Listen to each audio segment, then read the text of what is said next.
اگر آپ کو ہماری ویڈیوز اچھی لگتی ہیں تو ہمارے چینل تفسیر انما کو سبسکرائب کریں. شکریہ. لیکن یہ سب کو پتا ہے، چاہے اگلی منزل کسی کو یاد ہو کہ نہ ہو، لیکن یہ بات سب کو پتا ہے کہ اللہ برابری کی بات کرتا ہے. وہ اللہ جو برابری کی بات کرتا ہے وہ قرآن میں ایک سوال کر رہا ہے، اور وہ سوال یہ ہے کہ عالم اور جاہل برابر ہو سکتے ہیں؟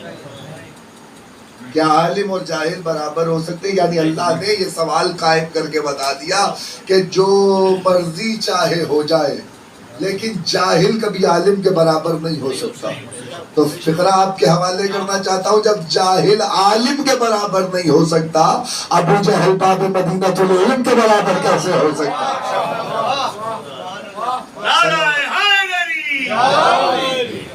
بس اتنا تھوڑا سا آپ بولتے آئیں گے تو بس قریب ہو جائیں گے، آپ کے دلوں میں بات اتر جائے گی مولا کے کرم سے.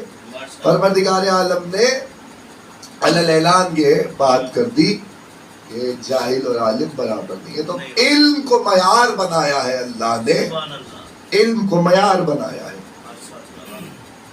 اور علم حاصل کرنا ہر ایک پہ واجب ہے، اور پیغمبر کی حدیث بھی ہے. مجھے اس وقت یہ آپ کے حوالے گفتگو کرنی ہے کہ کائنات میں ہر ایک نے علی کے مقابلے پہ آنے کی کوشش کی، چاہے وہ مقابلہ کر سکتا ہو کہ نہ کر سکتا ہو. شجاعت میں اپنے آپ کو شجاع کہلوانے کی کوشش کی، بہادری میں اپنے آپ کو بہادر کہلوانے کی کوشش. توجہ فرمائی، صلوات بھیجیے محمد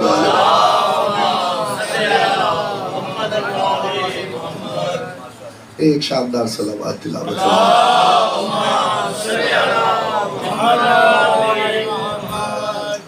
تو جناب امیر کا مقابلہ کوئی کر سکتا ہو کہ نہ کر سکتا ہو، اس نے اپنی طرف سے کوشش کی اور رسوائی اس کا مقدر ہوئی، یہ ایک علیحدہ بات ہے. لیکن ایک چیز ایسی ہے جس پہ آج تک کوئی علی کے مقابلے میں آ ہی نہیں سکا، وہ ہے علم علی، وہ ہے جناب امیر کا علم. اس پہ ارشاد بھائی کوئی آ ہی نہیں سکا، علی کے علم کا کوئی مقابلہ کر ہی نہیں سکا. اس لیے کہ جناب امیر کا ایک فقرہ موجود ہے، اس فقرے کی بنا پر میں اس کو بیس بناتے ہوئے فقرہ آپ کو ہدیہ کرتا ہوں اور آگے بڑھتا ہوں کہ جناب امیر نے یہ ارشاد فرمایا کہ جیسے غذا حاصل کی جاتی ہے ویسے میں نے علم پیغمبر سے حاصل کیا ہے. اور پھر اس کے بعد یہ کہا کہ ایسے نہیں، پیغمبر نے مجھے علم ایسے دیا ہے جیسے پرندہ اپنے بچے کو دانا دیتا ہے. یہ بڑی سوچنے اور سمجھنے والی بات ہے. علی بول رہے ہیں تو جناب امیر کا ہر فقرہ ہی فصاحت و بلاغت سے بھرا ہوا ہے. تو جناب امیر نے یہ جو فقرہ کہا ہے کہ جناب امیر کا فقرہ اس پہ، اور اس لفظ کو، اس ٹرمنالوجی کو جو مولا نے میرے استعمال کی ہے، اس کو کہتے ہیں زکن زکا. قبلہ تشریف فرمائے آقا مدر مشہدی صاحب، میں مشکور ہوں یہ تشریف لائے، اور ان کا بیٹھ جانا میرے لیے باعث سے عزت ہے. مولا ان کو طول عمر عطا فرمائے. تو قبلہ زکن زکا جناب امیر نے لفظ استعمال کیا، یعنی جیسے پرندہ اپنے بچے کو دانا بھراتا ہے. تو اگر آپ غور کریں تو میں فقرہ آپ کے حوالے کروں، جب انسان کا بچہ غذا حاصل کرتا ہے تو طریقہ، بابا جی طریقہ یہ ہے کہ ماں کچھ کھائے، اللہ تغیر پیدا کرتا ہے، تغیر پیدا ہوتا ہے تو شیر کی صورت میں بچے کو غذا ملتی ہے. لیکن پرندے کے یہاں تغیر نہیں ہوتا. جب پرندہ اپنے بچے کو کھانا دیتا ہے، جو چگتا ہے وہی دیتا ہے، جو کھاتا ہے وہی کھلاتا ہے. اب سمجھو کہ پیغمبر کے لیے، رسول اللہ کے لیے علی کیا کرے، جو پیغمبر کو علم ملتا تھا وہ ویسے ہی مجھے عطا کر دیتے.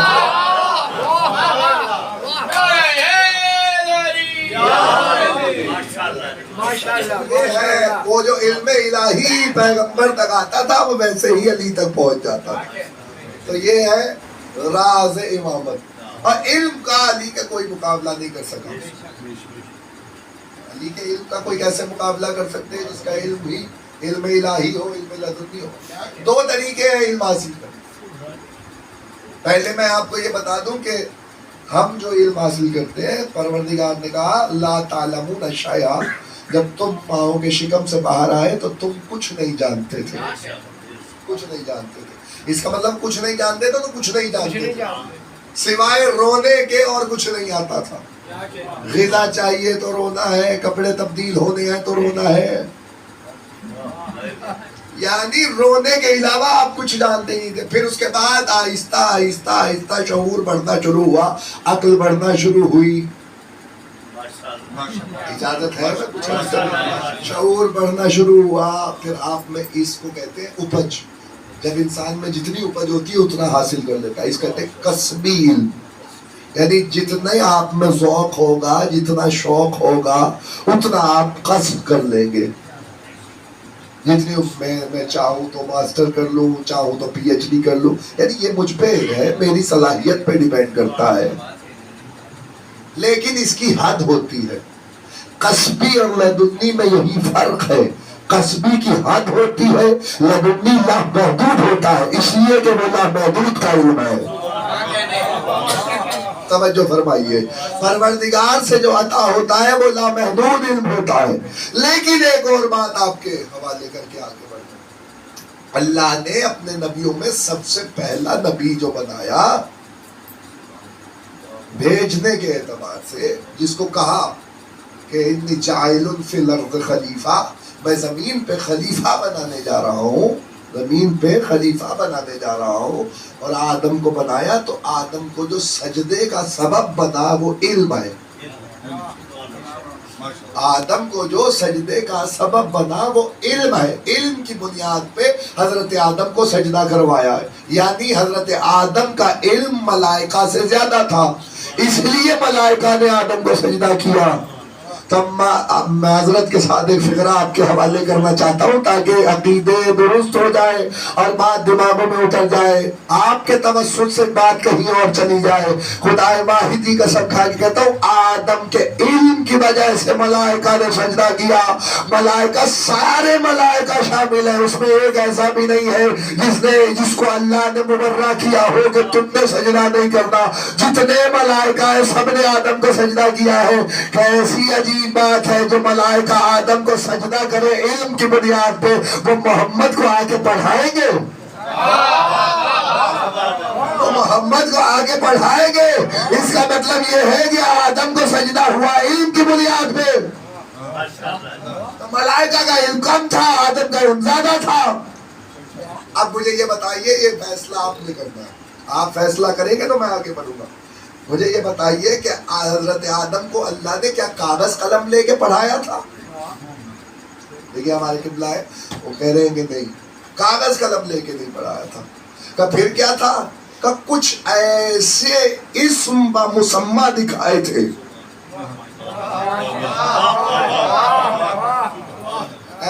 اسم و مسمى, یعنی ایسے اسم و مسمى. اب میں آپ کو کیسے سمجھاؤں, اسی سے سمجھ لیجئے کہ میں اگر میرے ہاں بیٹا ہو اور میں اس کا نام عاقل رکھ دوں تو لازمی نہیں ہے کہ وہ عقل مند ہو.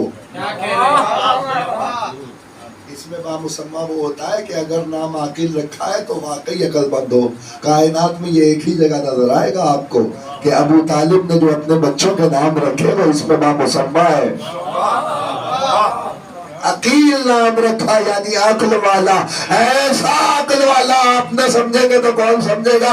ایسا عقل والا کہ عرب کے پورے شجرے جناب عقیل کو زبانی یاد تھے. لوگ آگے اپنے باپ دادا کے بارے میں ابو طالب کے بیٹے سے پوچھتے تھے. یہ امتحان بھی ابو طالب کے بیٹوں کو ہی حاصل ہے. ایک وہ ہے کہ جس کو عرب کے سارے شجرے یاد ہے, دوسرا وہ ہے اس کا ذکر کرو تو شجرے کھلنے لگ جاتے ہیں. صلوات بھیجئے محمد.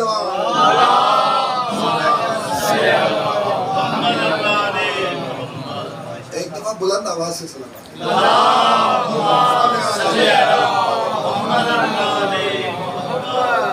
تو یہ ہے تاریخ, اور میں آپ کو یہ بتانا چاہ رہا ہوں کہ علی کے علم کا کوئی عمل نہ.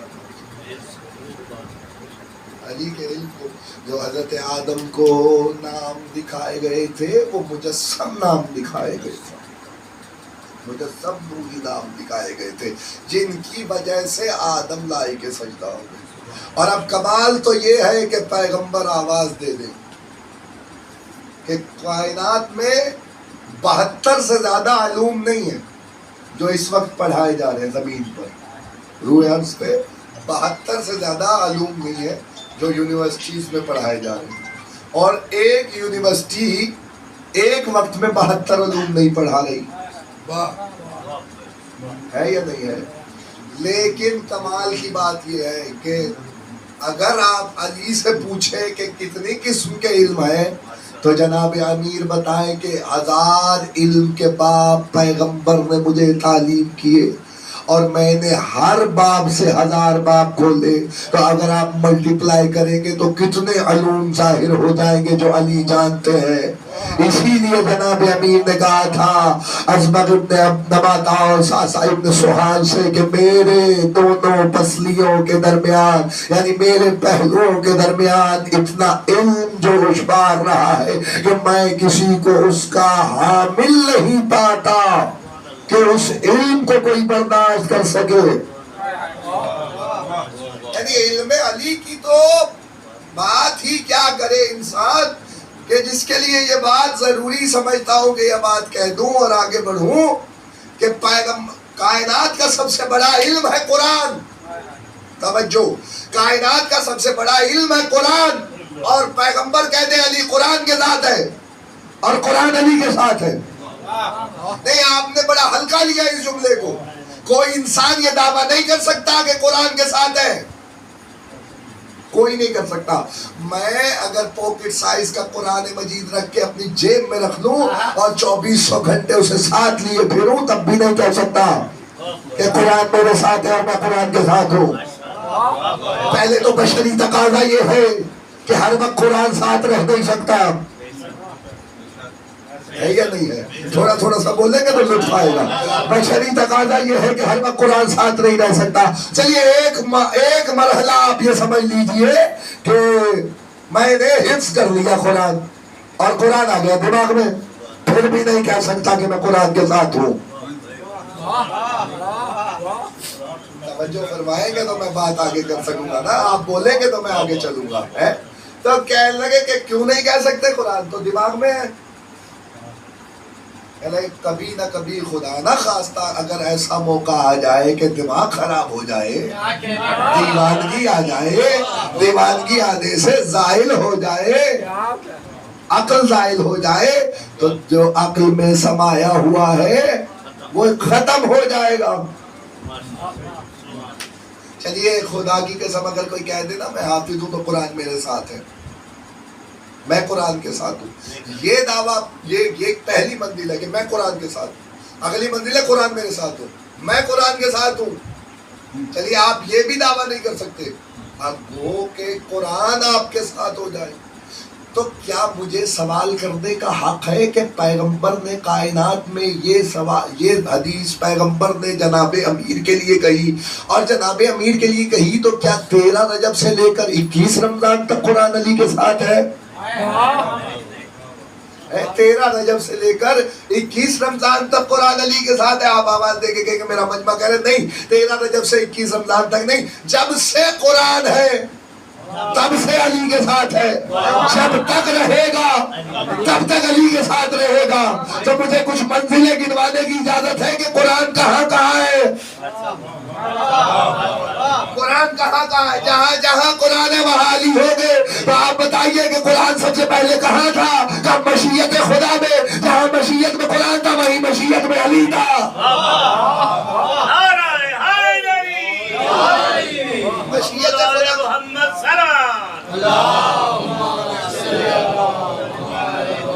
مشیت سے لوح محفوظ میں، لوح محفوظ سے جبریل کے بعد، جبریل سے قلب پیغمبر پہ، یہ ترتیب ہے قرآن کے آنے کی۔ میں کیا کروں، آپ نہ سمجھے تو کون سمجھے گا کہ 3 کتابیں جو ہیں قرآن مجید کے علاوہ کلام الہی جنہیں کہا جاتا ہے، جن پہ ایمان واجب ہے، توریت، زبور، انجیل، یہ تینوں لکھی ہوئی آئی ہیں، قرآن قلب پیغمبر پہ اترا ہے۔ وہ 3 اللہ نے لکھ کے بھیجی، جو ہاتھ نہیں رکھتا اس نے لکھ کے بھیجی۔ کوئی ایسا ہوگا جو لکھ رہا ہوگا، لکھ کے بھیجی۔ تو توریت کی الواح حضرت موسیٰ لے کے آئے تھے، یعنی پتھر کی سیلوں پہ توریت لکھی ہوئی تھی، طور پہ گئے تو لے آئے، تینوں کتابیں لکھی ہوئی آئی، قرآن لکھا ہوا نہیں آیا، قلب پیغمبر پہ آیا، اسی لیے اللہ نے اس کی ضمانت لی ہے، جو قلب مصطفیٰ پہ اترا اس کی ضمانت اللہ نے لی ہے۔ قلب پیغمبر میں اترا ہے تو اس کا مطلب یہ ہے، یہ دیکھنا پڑے گا جہاں قرآن ہے وہاں علی ہے کہ نہیں ہے۔ قلب پیغمبر میں علی ہونے چاہیے اگر قرآن ہے تو، نہ پتا چلتا اگر معراج کی رات پیغمبر نہ جاتے عرش پہ اور عرش سے واپس آ کے لوگ نہ پوچھتے کہ یا رسول اللہ سے باتیں ہوئی کہاں ہوئی، کہ کس لہجے میں بولتا ہے، کہ خاتمنی بلغت علی ابن ابی طالب، اللہ نے مجھ سے علی کے لہجے میں گفتگو کی، میں نے کہا پروردگار تو بول رہا ہے کہ علی بول رہے ہیں، کہنے لگے اللہ کی آواز آئی کہ ہم نے تمہارے دل پہ نگاہ کی تو سب سے زیادہ محبت علی کی پائی، اس لیے ہم نے چاہا کہ تمہارا دل مضبوط رہے تو ہم نے علی کے لہجے میں گفتگو کی، پتا چلا جہاں قرآن اترنا تھا وہ علی پہلے سے موجود ہے۔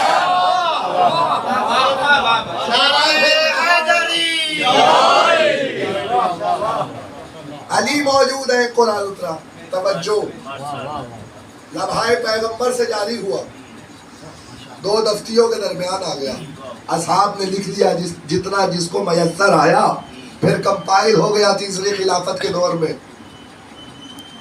پھر وہ نسخہ سارے روئے عرض پہ پھیل گیا، ٹھیک ہے، اسی پہ ایمان ہے۔ خدا کی قسم یاد رکھیے گا، میرا جملہ آپ کے حوالے ہے، لیکن اس سے پہلے جب سورہ برات نازل ہوئی، سورہ برات کافروں کی مذمت میں، جس میں اللہ نے بسم اللہ الرحمن الرحیم نازل نہیں کی، واحد سورہ ہے قرآن مجید کا جس میں بسم اللہ نہیں ہے، سورہ توبہ، تو پیغمبر نے کہا کہ جائیے اس کی تلاوت کر دیجئے، ایک وفد بنا کے بھیج دیا، جب وہ چلے تو جبرائیل آ گئے۔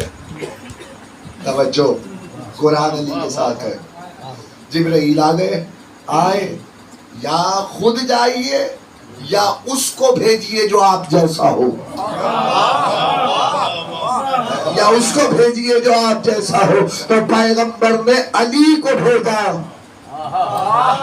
علی کو بھیجا جو محمد جیسا ہے، وہ قرآن لے کے جا رہا۔ اب پتہ چلا قرآن اگر کہیں جا کے ہدایت کا کام کرے تو علی ساتھ ساتھ ہے۔ اب ایک جملہ مجھے کہنا ہے، سورہ برات کے ساتھ بسم اللہ اس لیے بھی نہیں آئی کہ مجسم بسم اللہ ساتھ جا رہی تھے۔ صلوات بھیجو محمد و آل محمد۔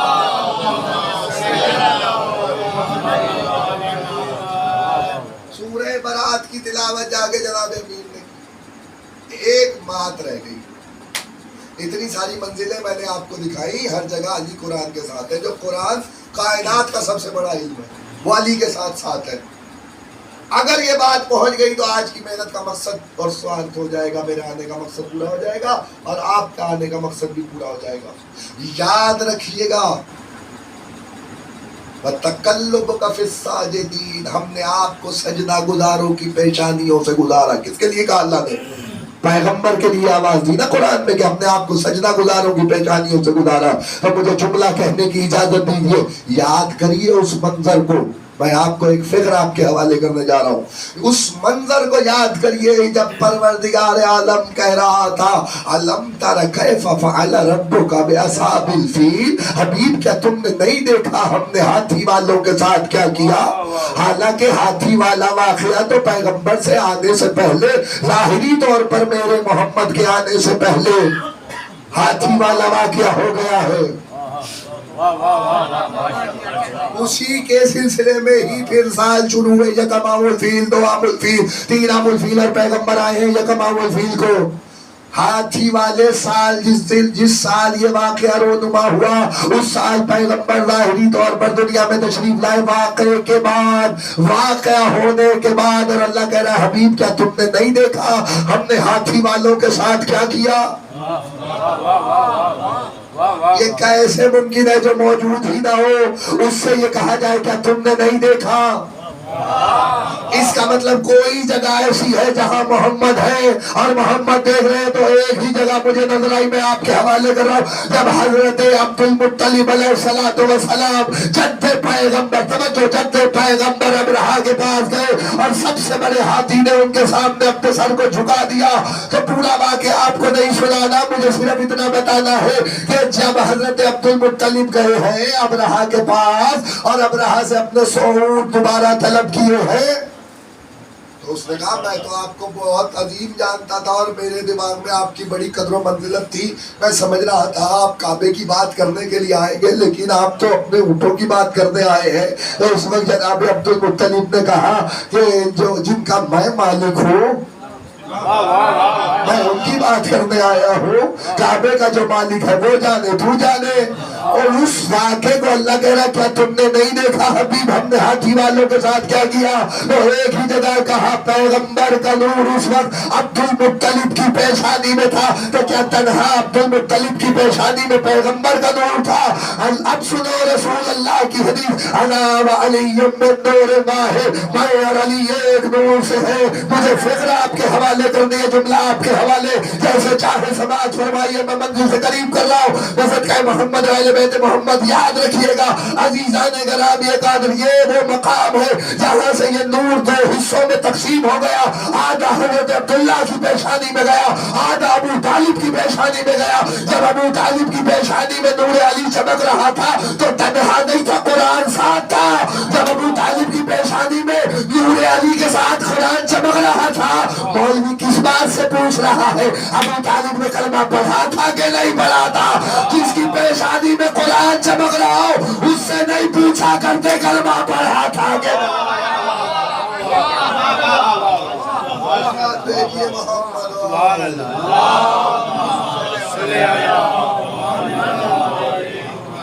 جاندار سلامات تلاوت فرمائیے.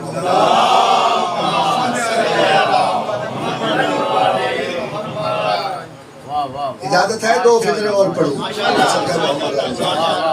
یہ علم جناب امیر کائنات کا سب سے بڑا علم علی کے ساتھ ساتھ رہتا, اور حسن مجتبی ہے وارث علم علی, وارث علم نبی.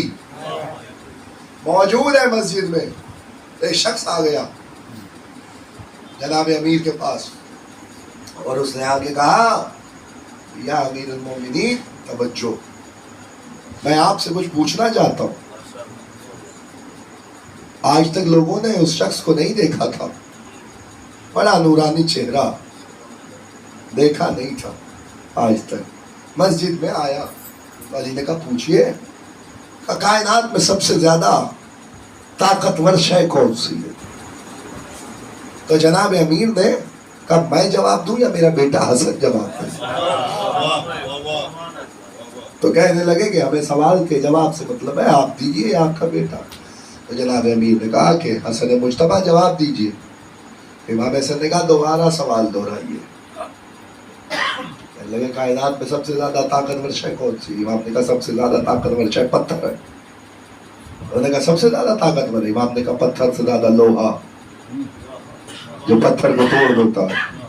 دیکھیے کلام امام جو ہوتا ہے وہ امام الکلام ہوتا ہے, یعنی تمام کلاموں کا امام ہوتا ہے. اس لیے امام جانتے ہیں کہ کس کو کس طریقے سے جواب دینا ہے. یہ گریجولی جواب جو دیا جا رہا ہے یہ علم حسن کی دلیل ہے, اور یہ سمجھانے کا طریقہ ہے اور بتانے کا طریقہ ہے تاکہ دنیا کو بھی علم پہنچے جو وہاں موجود ہے اس وقت. تو کہنے لگے کہ لوہا سب سے زیادہ طاقتور ہے. امام نے کہا نہیں, آگ اس سے زیادہ طاقتور ہے جو لوہے کو پگھلا دیتی ہے. تو کہنے لگے اچھا توجہ. تو کہنے لگے پھر آگ سب سے زیادہ طاقتور ہے. امام نے کہا نہیں, آگ سے زیادہ طاقتور پانی ہے جو آگ کو بجھا دیتا ہے. کہنے لگا میں سمجھ گیا پانی سب سے زیادہ طاقتور ہے. امام نے کہا نہیں, پانی سے زیادہ طاقتور بادل ہے جو پانی کو لیے ہوئے پھرتے ہیں. کہنے لگا میں سمجھ گیا بادل سب سے زیادہ طاقتور ہے. امام نے کہا نہیں, بادل سے زیادہ طاقتور ہوا ہے جو کبھی دائیں تھپیڑتی ہے بادل کو, کبھی بائیں تھپیڑتی ہے بادل کو. تو کہنے لگا وہ ہوا سب سے زیادہ طاقتور ہوگی. امام نے کہا نہیں, اس سے زیادہ طاقتور وہ فرشتہ ہے جو ہوا کو چلنے کا حکم دیتا ہے.